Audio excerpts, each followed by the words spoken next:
Vignette 3. Fall of Sirkab Base Camp by Haji Syed Mohammed Hanif. In early September 1983, we laid an ambush at Puli Kandari on Highway 157, the major road between Kabul and Gardez. At that time, Mujahideen ambushes were hurting the DRA Soviet efforts to keep Gardez supplied. The enemy convoys always left Kabul in the morning.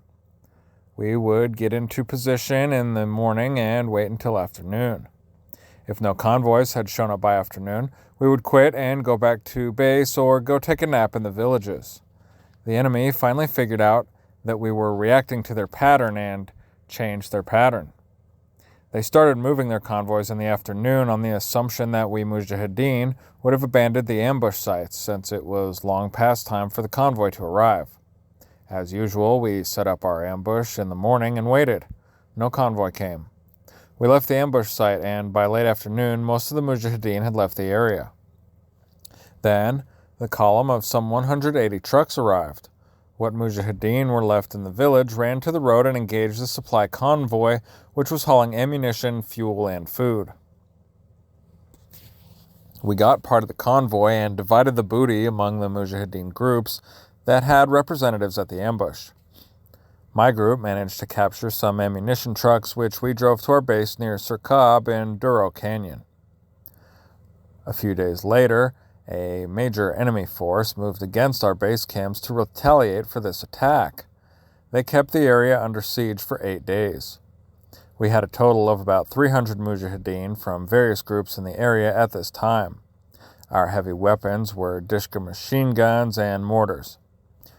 We had expected some retaliation, so we had prepared defensive positions on the ridges on both sides of the canyon mouth and laid some anti-tank mines in the area. We also laid an anti-tank minefield on the trail to the Tobagi Plain, map 11-3, Sirkab 2. The enemy column came through Pul-e-Kandahari. They attacked and lost some Soviet armored vehicles to mines on the northern and southern approaches to the canyon. Mujahideen fighting positions on the high ground overlooked these minefields so we could fire on the advancing enemy as they tried to get through the mines. This slowed the enemy, but we also took losses from their aerial bombardment.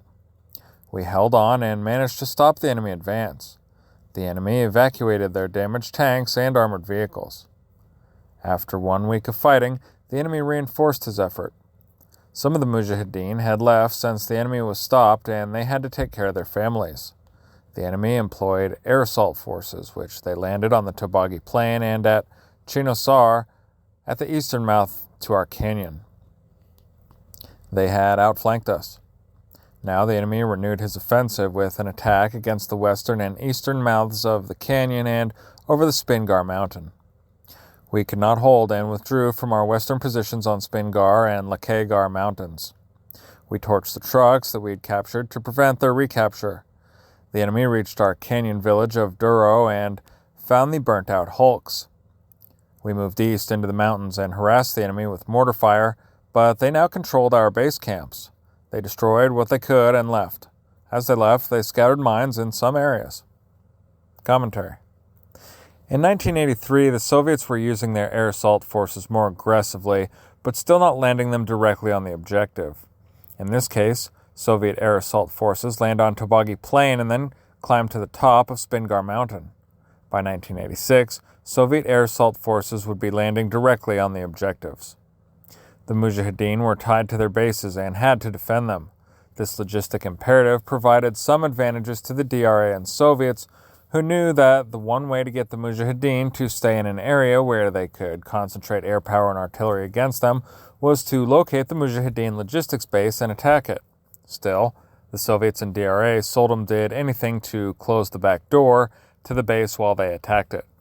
Consequently, many Mujahideen lived to fight another day.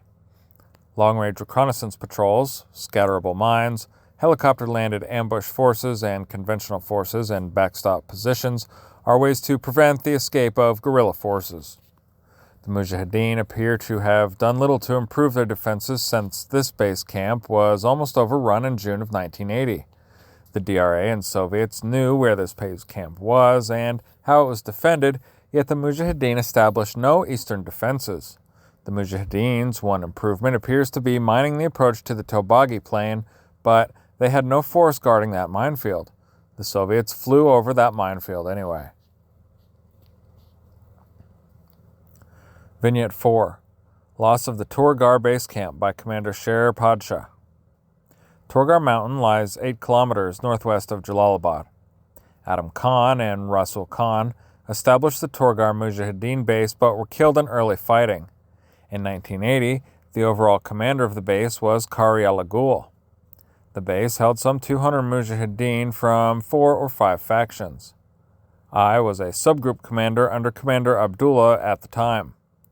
We had bases at both Chaharbagh and Torgar and regularly launched attacks against the Soviets from Torgar.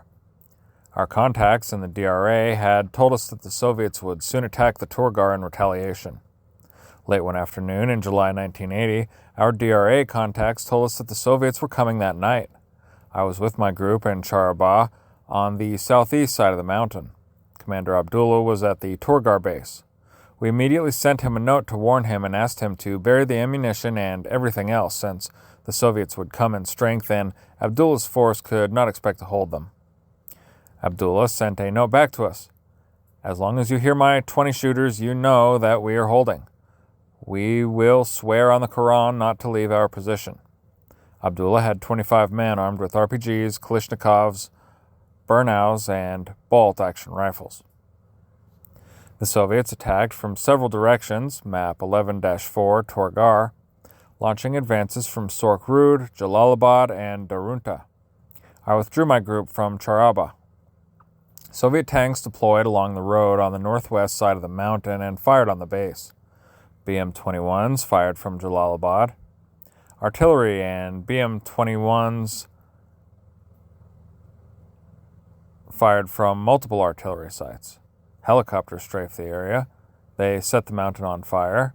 Then the Soviets climbed the mountain, reached the base, and fought for 3 days. In places, it was hand-to-hand combat. We could not break into the area to help since the Soviets had sealed the area. Our Mujahideen fought until their ammunition was gone and died to the last man. The Soviets destroyed the bases and infested that mountain with mines. Commentary. Mujahideen insistence on holding base camps cost them dearly. At this point in the war, base camps were not essential to Mujahideen logistics, and Abdullah's base camp was not the only one which the Soviets overran.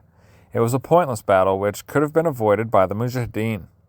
When the Mujahideen held real estate, it allowed the Soviets to concentrate their superior firepower on the Mujahideen.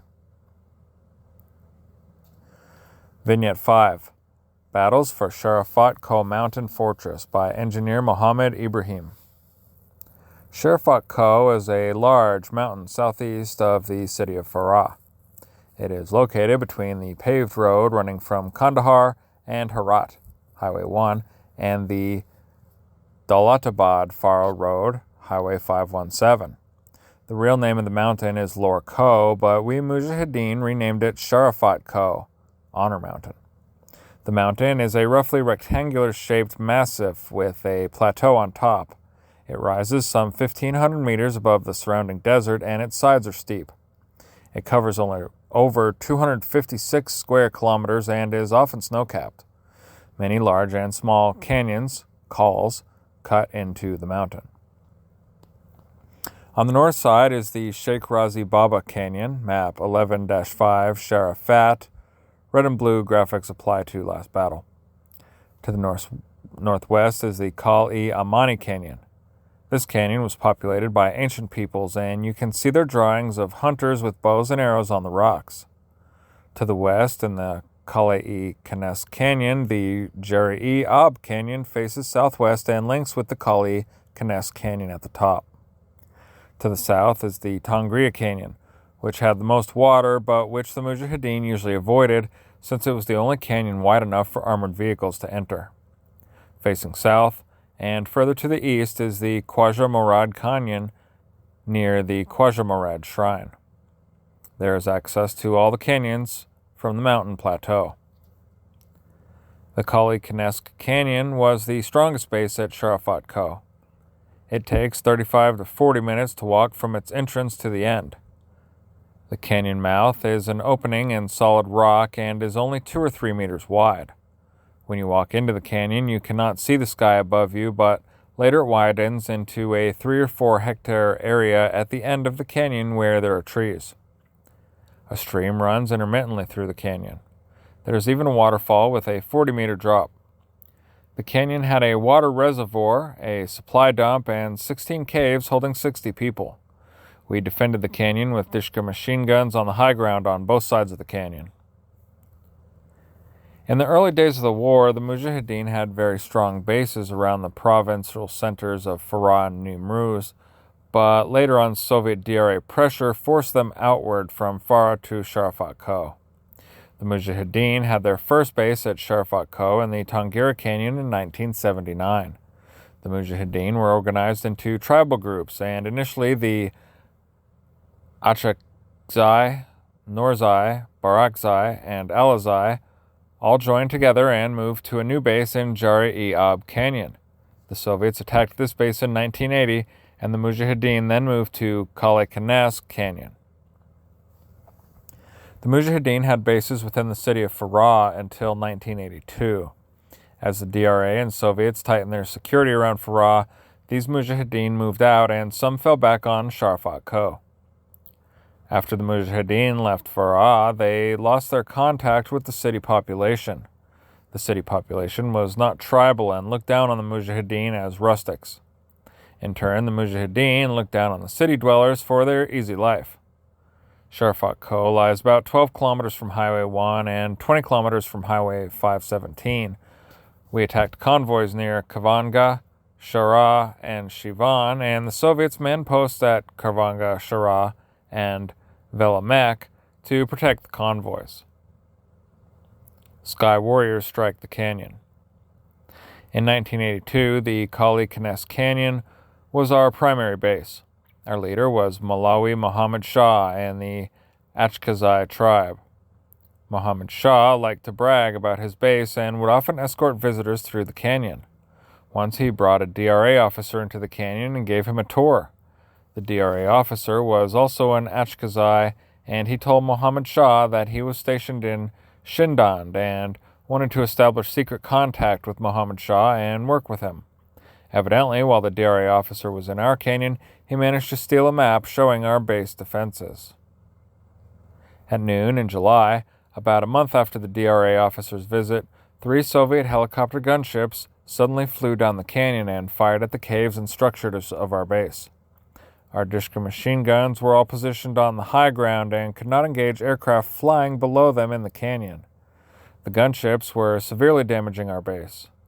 Kodai Ram was one of the Dishka gunners. Physically, he was a weak person, but he took the 34-kilogram, 75-pound, weapon off the mount, hoisted it on his shoulder, and fired down into the canyon. He hit 2 of the helicopters, one of them in the rotors. That helicopter gunship climbed to the top of the mountain, and then the rotors quit turning. The pilot bailed out, but he was only 50 meters above the mountain, and he and the helicopter crashed onto the mountain southern wall near the interior mouth of the canyon. The second damaged helicopter managed to escape, while the third helicopter attacked the Mujahideen Dishka gunners. Kodai Ram was killed by the third helicopter. The cheering Mujahideen rushed to the helicopter. There were 5 dead Soviets, the pilot, 2 crew members, and 2 passengers. One of the passengers was a woman. One of the Mujahideen cut off the pilot's head and brought it to Muhammad Shah. Suddenly, Soviet fighter bombers flew over our base and began bombing us. Toward late afternoon, Soviet transport helicopters flew in and landed some 3 kilometers from the canyon mouth. Soviet troops dismounted and took up blocking positions, presumably to prevent us from taking the downed crew out. Early the next morning, Soviet armored vehicles arrived and surrounded the area. Map 11-6, Kanesk 1. Soviet infantry pushed forward, supported by armor. The Soviet infantry moved on the high ground along the Torapara toward the crash site. Some Soviets moved along the canyon floor and the opposite canyon wall, supported by troops on the high ground of Torapara. As the Soviets advanced, they marked boulders and rocks with numbers for orientation.